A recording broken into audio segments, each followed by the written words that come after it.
Good morning, students. This session is for class 11th physics. Okay. In last sessions, we have completed distance time and velocity time graph for uniform motion. Okay. So I hope you remember these two graphs we have already completed. We have completed this graph and this graph. These two graphs are distance time and velocity time graph for uniform motion. Okay, now in the next session we are going to now in this session we are going to study non-uniform motion. Okay, so student, what is meaning of non-uniform motion?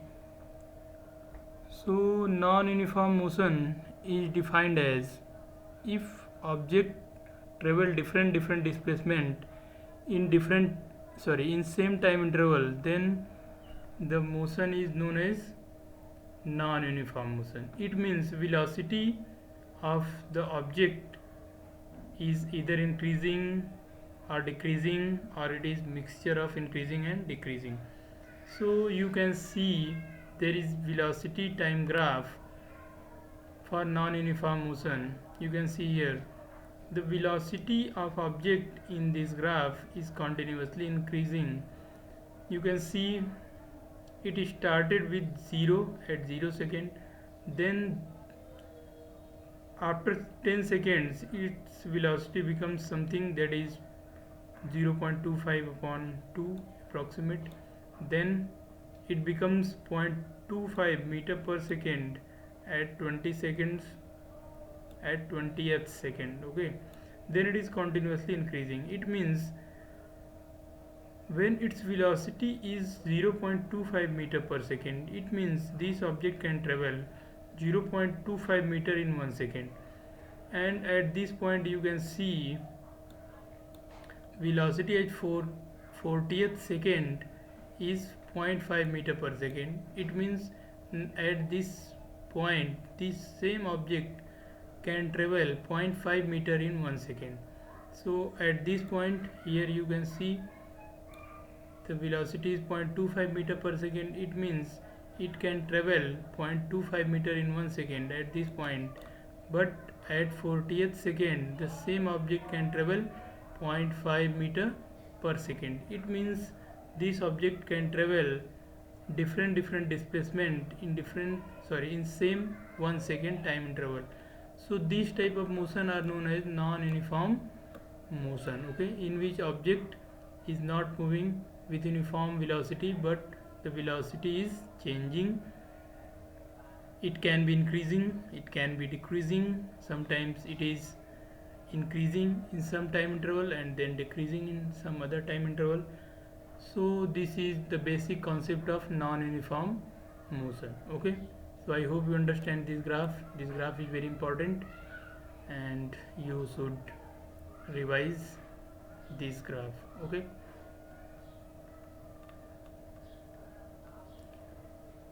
so let's see this next slide.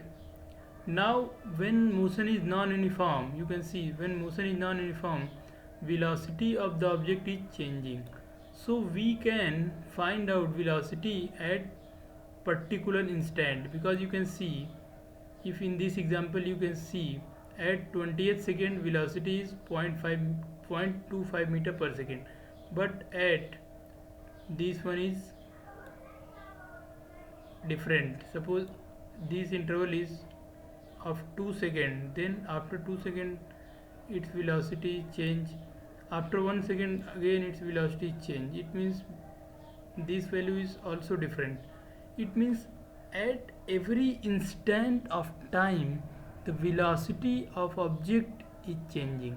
It means you cannot find the exact value of velocity throughout the motion, but you can find out the velocity of the object at a particular instant of time. Okay, so for this we can calculate instantaneous velocity. Okay, the concept of instantaneous velocity.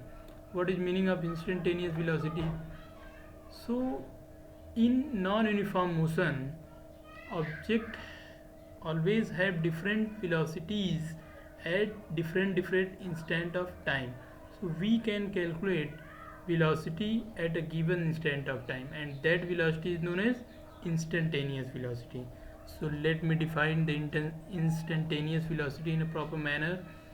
So instantaneous velocity is velocity of any object at a given instant in non-uniform motion. Okay, now there are some characteristics of instantaneous velocity. So you can see here, an object that is speeding up or slowing down is not in uniform motion. I hope you understand this point. If an object is in speeding,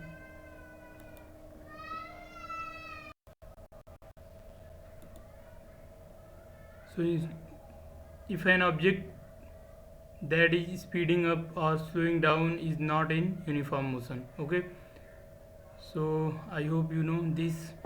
Second one is, in this case the position versus time graph is not a straight line. Okay, because the object does not travel equal distances in equal interval of time. It means the position time graph is not straight line. Third one is, we can determine the average speed between any two times separated by time interval delta t by finding the slope. But in this case, student, in this case we can find out average velocity or average speed at the place of exact speed. Okay, by finding out the slope of the graph, that is position time graph, you can find out the average velocity. Okay, now the instantaneous velocity is the object's velocity at a single instant of time. Okay, so this one is, that is instantaneous velocity is velocity at a particular instant. Okay, so I hope you understand what is meaning of the instantaneous velocity, because velocity is continuously changing throughout the motion at each instant of time. So at a particular instant you can calculate the value of velocity, and that will be instantaneous velocity. Okay, next one is the average velocity, that is V average is equal to delta S upon delta t, becomes a better and better approximation to the instantaneous velocity as delta t gets smaller and smaller. So student, if we can get this average velocity by using this formula, and after that if delta t is very small or this delta t tends to 0, so the same velocity, it means V average is tending towards the instantaneous velocity, because instantaneous velocity is velocity at any instant. If delta t is very small, then it will become a particular instant. So if delta t is tends to 0, if this is tends to 0, then this average is tending towards the instantaneous velocity. Okay, so we can use this formula. You can see here, this one is some displacement in time interval delta t. Now if we apply this limit which shows that this delta t tends to 0, then this same average velocity becomes instantaneous. So we read this equation as V instantaneous is equal to limit delta t tends to 0, delta S upon delta t is becomes ds by dt. This ds by dt gives instantaneous velocity. Okay, so this is formula for instantaneous velocity for an object. You can calculate by this formula, or by this formula by using limit. Okay, now we are going to see some graphs related to the instantaneous velocity. So you can see here motion diagram and position graph of an accelerating rocket. So you can see here in these three graphs are velocity time graph for different object. Okay, so you can see here the object is initially in very less speed, and then its speed becomes very high. Okay, you can see the slope of this line is average velocity between 1 and 3. So if you plot this average, if you can find out this slope, this will give you average velocity between the point 1 and point 3. Okay, so you can find out this slope by using this time axis and velocity axis.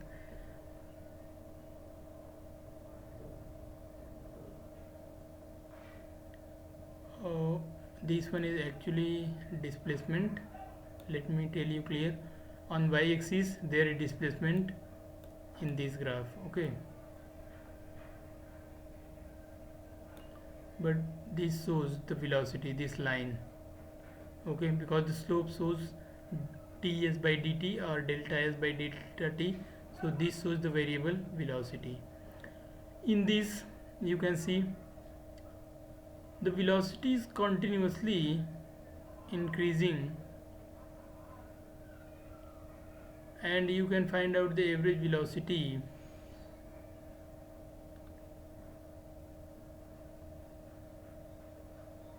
You can find out the average velocity between point this and this. Okay, and this one is delta t. Now in this case you can see this line is tangent at this point only, and so this gives the instantaneous velocity. This tangent is this slope you can calculate, so this gives the instantaneous velocity as this time, that is t2, represented in this graph. So in this you can see if these points are come closer, that is point 1 and 2 are very close and coincide at point 2, then the same thing will give you instantaneous velocity. Okay, so I hope you understand the concept of instantaneous velocity by using these three graphs. So as delta t continues to get smaller, the average velocity, that is v average, is equal to delta s by delta t reaches to constant or limiting value. Sorry. So if delta t is very small, so this v average becomes instantaneous. It means that is constant at a particular instant of time. Okay. Second one is the instantaneous velocity at any time t is average velocity during interval delta t. Very good. So I hope you understand the velocity is average in large time interval delta t, but if delta t is very less or it tends to 0 or it approaches towards 0, the velocity will be instantaneous. In calculus this is called derivative of s with respect to time. Oh yes, so v is equal to, you can write for instantaneous, v is equal to ds by dt, and in calculus it is known as derivative of s with respect to t. Okay, this is in calculus language. Next one is graphically delta s by delta t is the slope of straight line. Yes, we have studies in uniform and non-uniform motion that delta s by delta t is slope plotted on velocity time, displacement time graph, and which gives the velocity of the object in a given interval of time. Okay, and next, in the limit delta t tends to 0, the straight line is tangent to the curve. Yes, if this delta t is tending to a 0, the straight line is tangent on the curve because it touches the curve at only one point, and we know that the definition of tangent is a straight line which touch any curve at only one point. So in this case, that this straight line becomes tangent of the curve. Okay, now the instantaneous velocity at any time t is the slope of the line that is tangent to the position versus time graph. Here this one is the tangent to the position versus time graph at time t. Okay, so let me repeat. The instantaneous velocity at time t is the slope of the line that is tangent to the motion versus time graph at t. So you can see here this Vs is equal to slope of the position versus time graph at time t. The same thing is written here. So I hope you understand about the instantaneous velocity. Okay, so you can calculate instantaneous velocity by using formula V is equal to ds upon dt. Okay, where ds upon dt is known as derivative of s with respect to time, and by using differentiation method you can find the instantaneous velocity of object at different interval of times. Okay, so students, make yourself comfortable and solve questions based on this topic. Okay, take out your book, solve this question. In further videos I will explain the same things with the help of examples, and we will solve some questions based on this topic. Okay, now let's understand some formula which we will use in further derivations that are based on the calculus. Okay, so a little calculus derivatives are here. So this ds by dt gives the velocity and is called the derivative derivative of s with respect to time t. Okay, second one is ds by dt is the slope of the line that is tangent to the position versus time graph. Okay, so this is the slope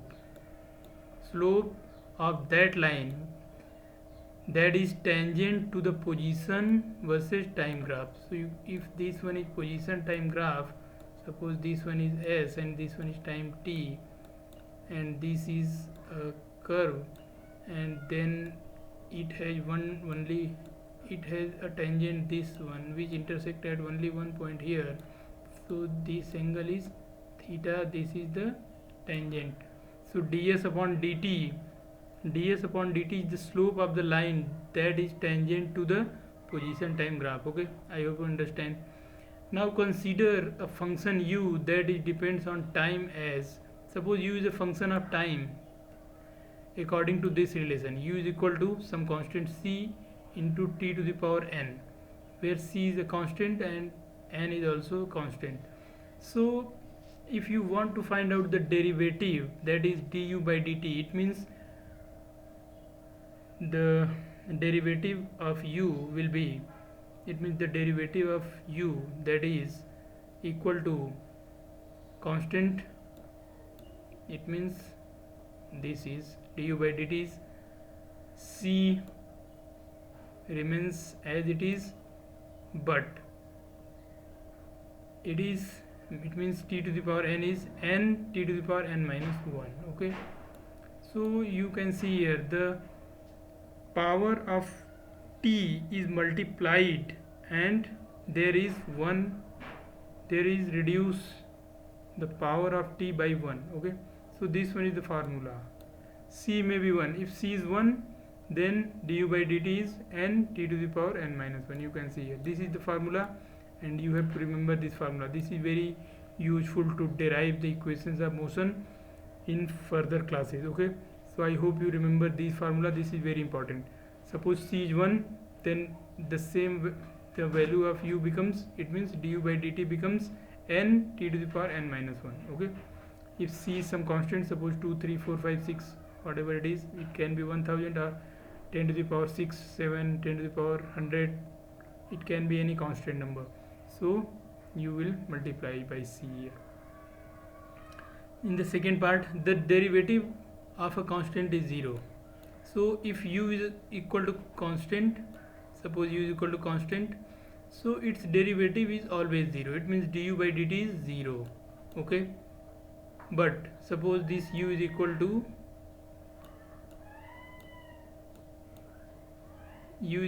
c into t, then derivative du by dt becomes t, du by dt becomes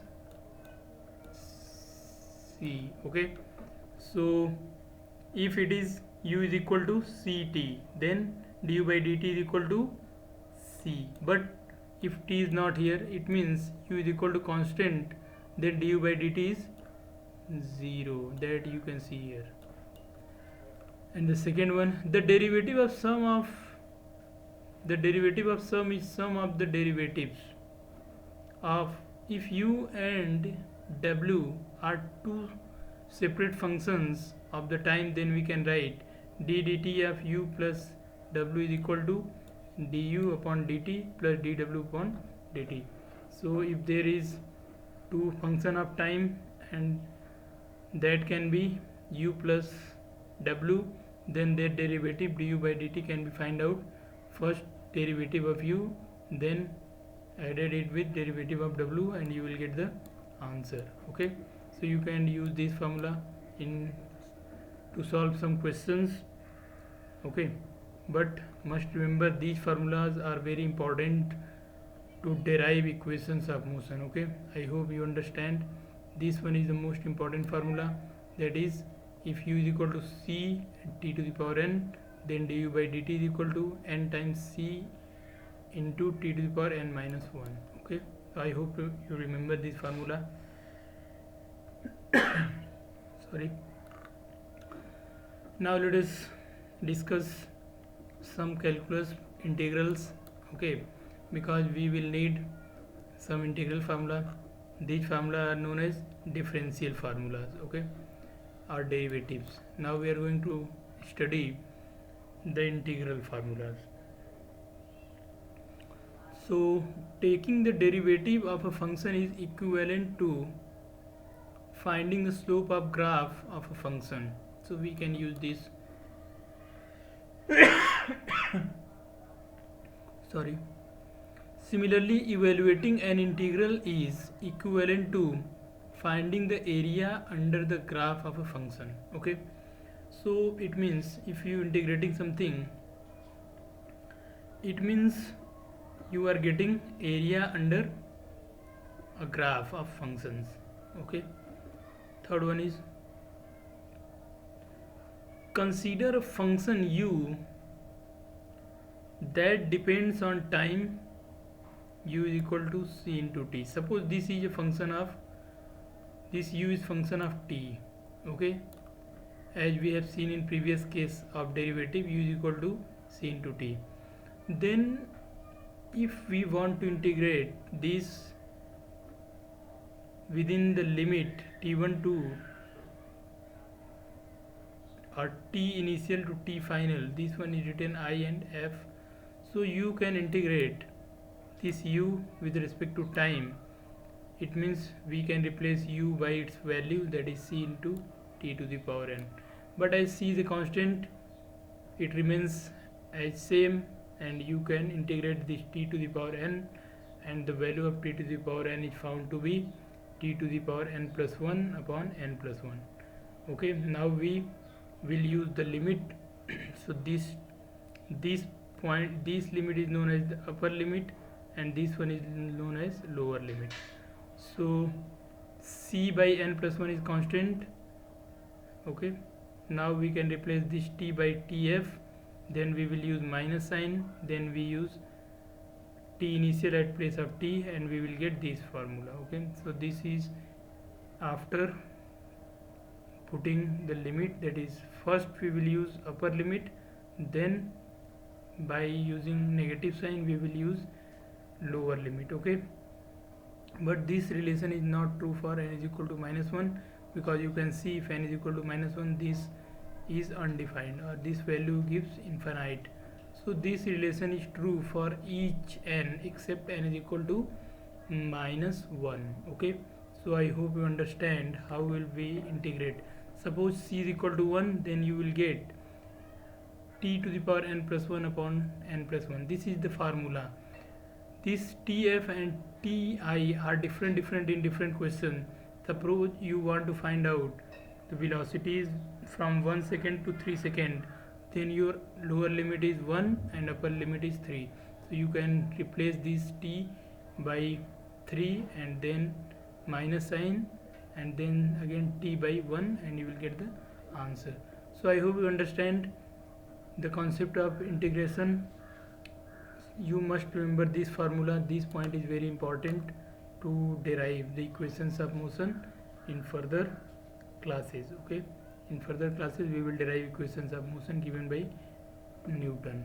So that formula is very important to derive different questions based on motion in straight line of object. Okay, the next one is the vertical bar in the third step means the integral evaluated at time t final minus integral evaluated at t initial. Okay, this bar means this is calculated between t final and t initial. Okay, so this is meaning of this part of the formula. So next one is the integral of sum is also sum of integral. So if u and w are two separate function of time, then we can write, so if you want to integrate u plus w where u and w both are function of time, then we can integrate first u, then we can integrate w, and after that we can add them together and we will get the same result. Okay, so if this type of the question you can solve them in two different separate part. So I hope you understand the concept of derivative and concept of integration. So you must remember this formula of integration and this formula of differentiation, because these are very helpful to derive equations of motion in further classes. So I hope you understand the concept of derivative and integrals. Okay, so let me repeat what we studied today actually. So we studied today non-uniform motion and we understand this with the help of this graph. After that we will study the instantaneous velocity, its definition, how it is related to the velocity time graph, how the slope of a graph becomes tangent and gives the instantaneous velocity at a point. Then we saw this formula. This gives the instantaneous velocity of any object in non-uniform motion, because in non-uniform motion the velocity throughout the motion is different and it is something fixed at a particular instant only. At the time changes, velocity is either increases or decreases, it depends on the type of motion. Then we understand the concept of instantaneous velocity with this displacement time graph. Okay, and we saw these slope represent average velocity between 1 and 3. In this slope represent average velocity between these 2 points, but in this graph this shows the instantaneous velocity and it touches the slope only 1 point. Okay, so this one is for instantaneous velocity. After that we studied how we can convert this average velocity in form of instantaneous velocity, and the slope of position versus time graph at t is equal to time t is equal to instantaneous velocity, but in a particular time interval this gives the average velocity of the object throughout the motion.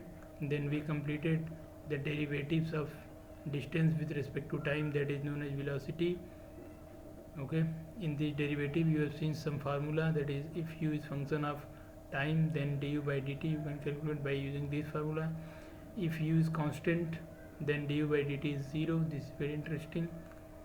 Okay, and if u and v are two different function of time, then you can differentiate them separately and you can add them together. And then we completed calculus, means integrals. If u is integral function, means if u is function of time, then you can integrate it with respect to time by using this formula, that is t to the power n plus 1 by n plus 1. If there is some constant c, then c remains as same in multiplier. Okay, after if there is some limit, then this part of limit is known as upper limit and this one is known as lower limit. You can apply upper limit first and then lower limit and you will get the answer between that time intervals. Then if u and w are two different functions of time, then you can find out their values separately and you can add them together. So I hope you understand this topic, and in next classes we will understand the concept of acceleration, and then we will study about motion with constant acceleration and motion with variable acceleration. Then we will derive the equations of motion for constant acceleration. Okay, so I hope you understand these topics. Students, take your book, try to solve questions, try to solve derives, keep studying. I hope you enjoying this session. Thank you.